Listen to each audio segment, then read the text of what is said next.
Just leave. Go away. The person yelled angrily. Stand still outside, you silly, useless old lady. I'm feeling really cold. Can you please open the door? The next morning, my son's wife was found outside, feeling very cold. My name is Lucy. I'm 60 years old and I take care of the house. My husband died a few years ago.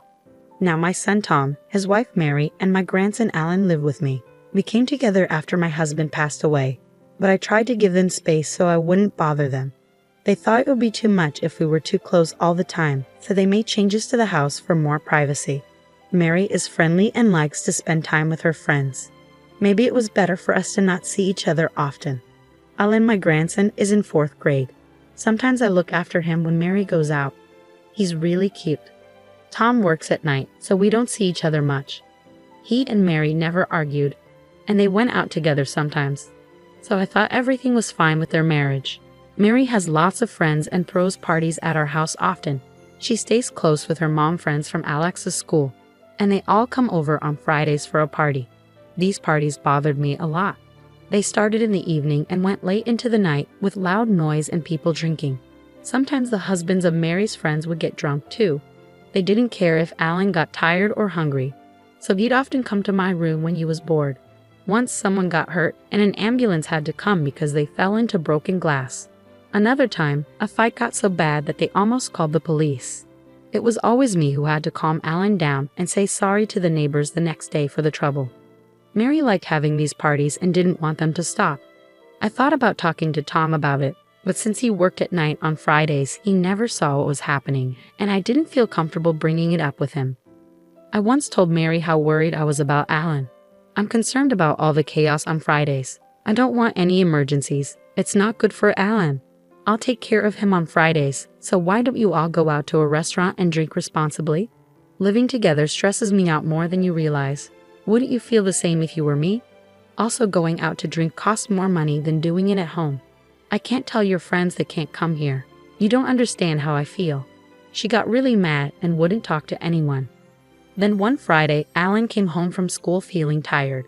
He had a fever of 100 degrees when I checked. Of all days, it's Friday. Everyone will be here soon. Why don't you go to your room and rest so you don't bother us? Can't we just cancel for today? I didn't say everything I wanted to. I can take care of Alan today, Mary. Is that okay? I offered, but she declined, probably sensing my frustration. It's fine, she replied. You don't need to worry. We're not that noisy. Why does it always fall on moms when a kid gets sick? I didn't mean to blame her, but I had to say something. If you start feeling worse, come to my room, I told Alan. I have some TV shows we can watch tonight. I'll be up late. Thanks, Grandma, he said. I'll be okay. I started to feel a bit calmer, but it was still a big day. The noise from their gathering was loud even from my room. Then there was a soft knock on my door. My heart raced with worry about Alan. I hurried to open the door, and there he was, looking upset. Can I stay with you tonight? He asked, tears in his eyes. I can't sleep because my head hurts. Even when I cover my ears, it's still so noisy. I quickly brought him into the room and gave him a drink, which he drank in one go, probably because he was thirsty. His hands felt really warm. So I checked his temperature, and it had gone up to 102. I was furious for the first time in a while. But I held back because taking care of Alan was more important than arguing with Mary. Alan still had a fever the next morning and looked just as sick. Alan looks really sick, so I think we should take him to the hospital this morning, I suggested, because most hospitals only see patients in the morning on Saturdays. But Mary couldn't get out of bed, probably because she had been up late drinking the night before. Don't worry, it'll get better soon. You'll be fine, right? She said, still half asleep and not even looking up from her bed. Alan replied, but it was clear he wasn't okay. He's had asthma since he was little, so he's more likely to have asthma attacks when he's sick. As I watched him, worried he might have an attack, he started to wheeze, just like I had feared. Mary, I think Alan's having an asthma attack. Where's his medicine? I asked, but Mary was fast asleep and didn't respond. Okay, I'm taking him to the emergency room, all right? I repeated several times before I took Alan to the hospital. Thankfully, they were able to give him inhalation and medication. and I felt a huge relief seeing Alan feeling better. When Mary woke up that evening, she exploded. "Don't be selfish. He didn't need to go to the hospital. How much did going to the emergency room cost you?" "I can't believe it. I tried to talk to you so many times, but you were too drunk to wake up. Can't you just stop drinking when Alan is sick? He was in a lot of pain. Fever is normal for kids, and it's already gone, so it wasn't a big deal. Asthma flare-ups happen too. Don't spoil him just because he's your grandson." I thought I should tell Tom about it, so I did, but he said, "But Alan is okay now, right? Don't worry too much about a kid's cold. Mary's dealing with a lot of stress from our living situation, so please try to be patient with her. It's important for you to take a step back since you all live together." I got the message loud and clear, but I didn't have much to say in response to his comments about the stress of living together. Tom was at work one day towards the end of the year when he suddenly needed surgery. He ended up spending the week in the hospital, including over the holidays. I'm thinking about spending this New Year's holiday at my parents' house for the first time in a while, Mary mentioned one day.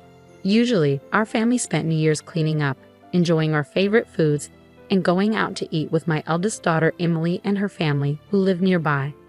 I knew there was some distance between Mary and her parents, so I wondered what had changed. But if she could feel refreshed at her parents' place, that would be great for me. And I knew it would make Alan happy to spend time with his loving relatives. That sounds wonderful. Are you going to bring Alan with you? I'm sure your parents would be thrilled to see him. I'll bring him along while I'm there. Can you keep an eye on Tom? Of course. Aside from checking on Tom, I'll be spending New Year's alone this year. If you're going to be alone for the holidays, why don't you come to our house this year? Emily suggested. So I decided to accept her invitation. On New Year's Eve, both Mary and I were supposed to leave the house. I found myself sweating as I cleaned that day. Maybe it was because I was getting older, but cleaning felt like a task I had been avoiding for too long. Mary was out in the morning doing some shopping, so I tried to do as much cleaning as I could by myself. When Mary returned from shopping, she seemed a bit restless, fiddling with her watch. "Lucy, when are you planning to leave?" she asked. "Aren't you done yet?" "Well, I'm not sure. I haven't really set a time. I've done quite a bit, but I might not finish everything now. What about you? When are you planning to leave?" "If you go first, I'll make sure all the doors are locked and everything before I leave." I was sweating a lot from all the cleaning and had only thin clothes on. So when I got thrown out into the yard, I felt really cold and shivery, especially with the snow falling. "Mary, let me back in. I haven't had a chance to change my clothes. I'm freezing out here. Why are you taking so long? Just go already." My coat had been thrown out with my belongings, so I put it over my sweaty t-shirt for some extra warmth. I couldn't get back into the house because both the front door and the kitchen door were locked. I called out to Mary for a while, but she didn't answer, so I gave up.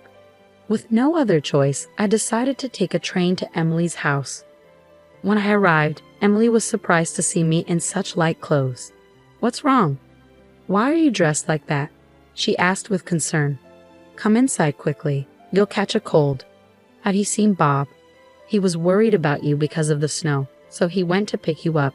He said he texted you." It was only then that I realized I had left my phone at home. Emily's son, Bob, is a college student, and I felt bad because he had driven all the way there to pick me up, and we missed each other. Emily texted Bob to let him know that I had arrived by train. That's when Bob shared something shocking with us. "I tried calling you several times, but you never answered. Then I heard a phone ringing from inside the house. I thought you might be sick, so I went in. Strangely, the front door was unlocked. I found your phone in the living room, but when I heard noises from upstairs, I got worried and went to check it out." "It makes sense for Bob to be concerned, especially with the unlocked door," I commented. "Then I saw Mary and some man I didn't know hugging in the bedroom," Bob added. "What? But Mary was supposed to be at her parents' house with Alan," I exclaimed, surprised by the unexpected revelation. I was stunned and stood still for a moment. Suddenly, they leaped off the balcony and disappeared into the yard, covered in a comforter. I ran after them and searched the yard, but they were gone. "They had escaped. You let them get away?" Emily asked incredulously. "I don't think they got hurt. There were bushes and snow on the ground," I explained. I locked the second floor door and was about to leave when I heard a noise from the next room and found Alan. Alan was small enough to hide behind Bob, Emily remarked. I'm sorry, my mom told me not to leave my room until after the new year. Alan was in his room surrounded by snacks and juice. I brought Alan here because I thought he'd have more fun and be more comfortable, Mary explained. I made sure to lock the front door. The spare key is under the flower pot. I'm glad nothing has changed since I was a kid. You did a good job of locking the door, Mom. It's time to talk to Tom about the future. Let's play some games, Alan. The two happily left the room. I'm not interested in Mary's affair right now. They can work it out on their own, but I can't forget what she did to Alan, I muttered. We spent the night relaxing with Emily and the others because it was already late. The next morning, Emily, Bob, and I returned home. We decided to leave Alan with Emily's husband. When we arrived home, we saw Mary standing at the front door. She was barefoot, trembling, and wrapped in a comforter. Aha, there you are. You locked me out, she exclaimed. Mary shivered in the cold, her teeth chattering as we went into the house to warm up. At that moment, I couldn't even bring myself to speak to her. But eventually, once Mary had stopped shivering, I decided to break the silence. I heard from Bob. Who were you with on the second floor? I asked. What are you talking about? You must have the wrong idea, Mary replied defensively. And Bob, what were you doing breaking into someone's house? Why didn't you use the intercom? I added. I noticed a pair of men's shoes near the entrance. But are those Tom's? Let me go ask him, I said. Well, there was actually a burglar in the house, Mary admitted hesitantly. I was about to explode with anger when something surprising happened. It was a close call. That's serious. I think we should call the police, Emily suggested, pulling out her phone.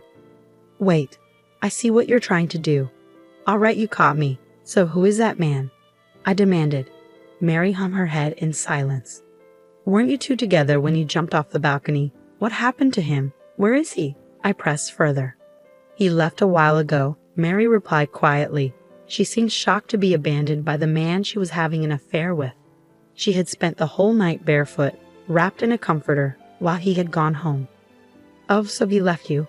That's unfortunate. Bob's words struck a nerve, and Mary's face flushed with embarrassment. How could you neglect Alan like that?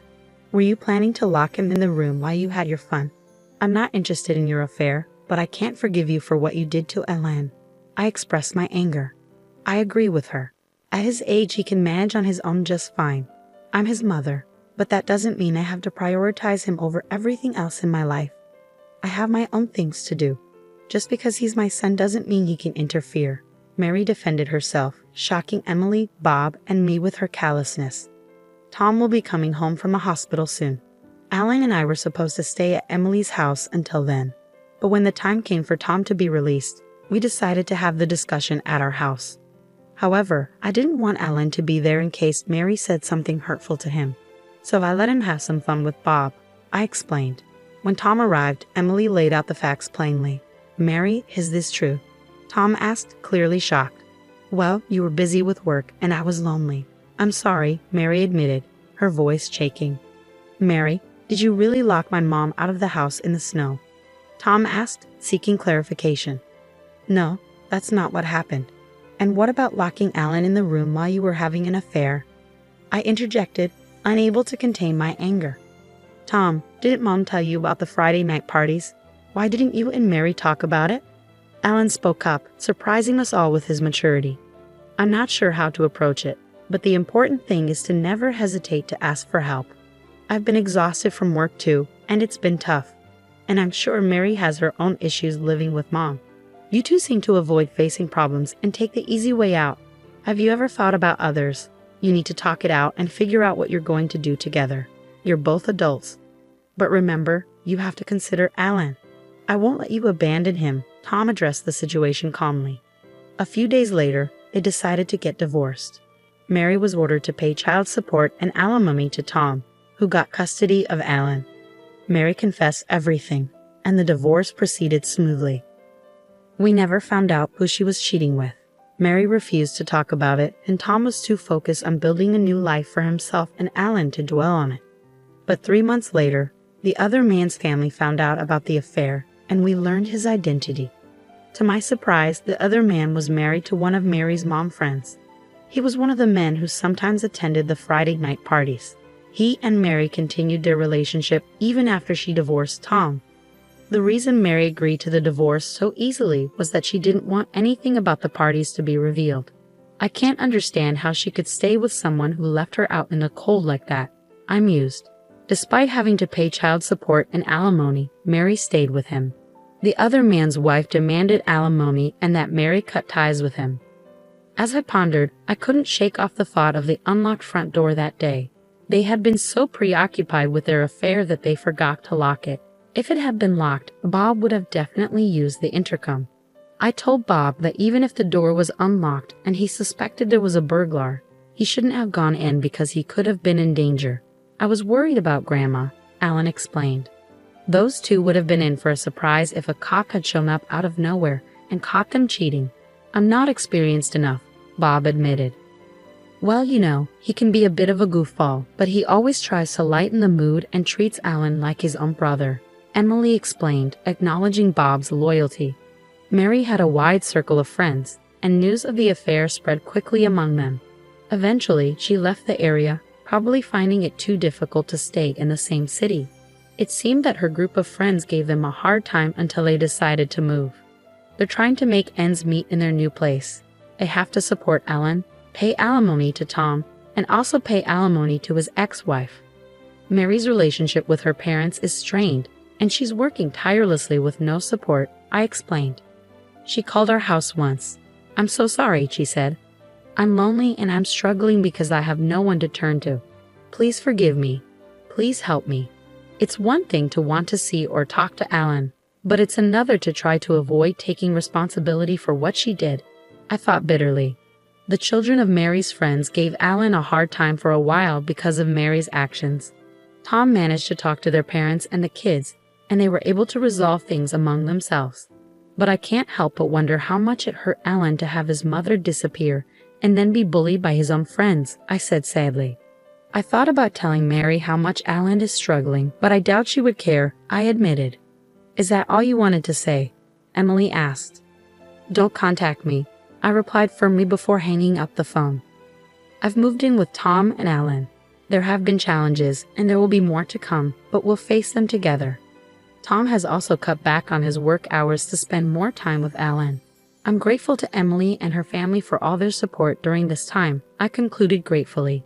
Emily said many things I should have said. Bob cares deeply for Alan, and they've become like brothers.